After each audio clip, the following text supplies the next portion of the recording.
సరే వదిలే, నేను చూసుకుంటా. వస్తాను.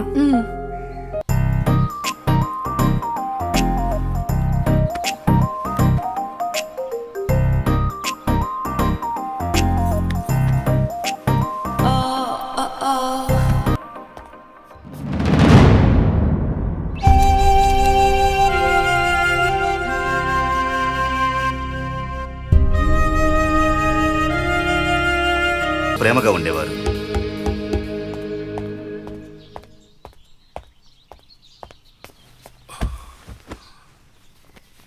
లక్ష్మి, లక్ష్మి, ఇదిగో వస్తున్నానండి. ఏం చేస్తున్నావు? త్వరగా రా, టైం అవుతోంది. వస్తున్నానండి. ఎప్పుడు చూసినా తొందరే. కోట్ తీసుకొస్తున్నావా? ఎందుకింత తొందరపడుతున్నారు? నిదానంగా వెళ్ళండి. ఇప్పటికే చాలా లేట్ అయింది. సరే, అక్కడికి వెళ్ళి కోప్పడకూడదు. నిదానంగా మాట్లాడాలి, సరేనా? ఓకే, నువ్వు జాగ్రత్తగా ఉండు.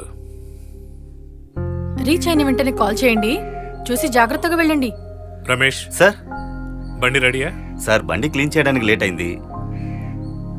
మీ లగేజ్ ఆ బండిలో పెట్టాను సార్. వీడెప్పుడు ఇలాగేనండి, అన్నిట్లోనూ లేట్. సరే వదిలే, నేను చూసుకుంటా. వస్తాను.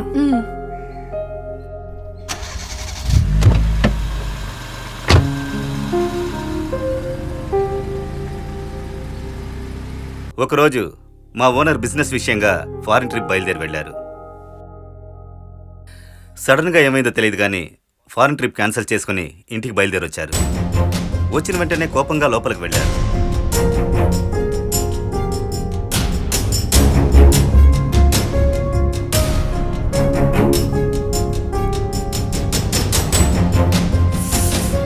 అసలేం జరుగుతుందో అర్థం కాక నేను గుమ్మం ముందు నిలబడి తప్పిస్తున్నాను.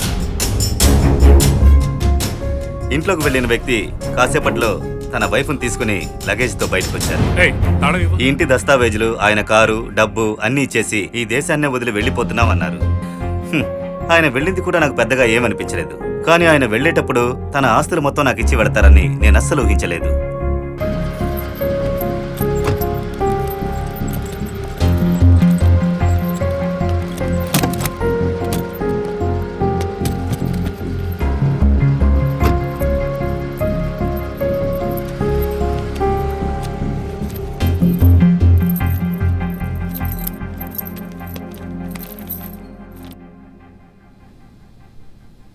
ఆ విధంగా ఈ బంగ్లా నాకు సొంతమైంది.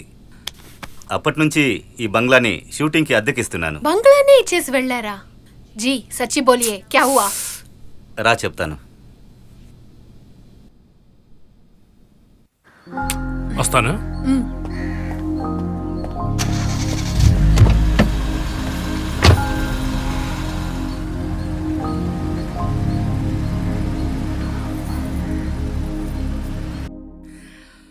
ఆయన ఫారిన్ బయలుదేరి వెళ్ళింది నిజమే, కానీ ఆ తర్వాత పైకిరా.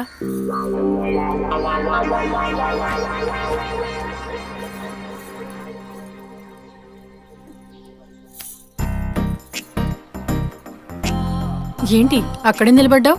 లోపలికి రావా?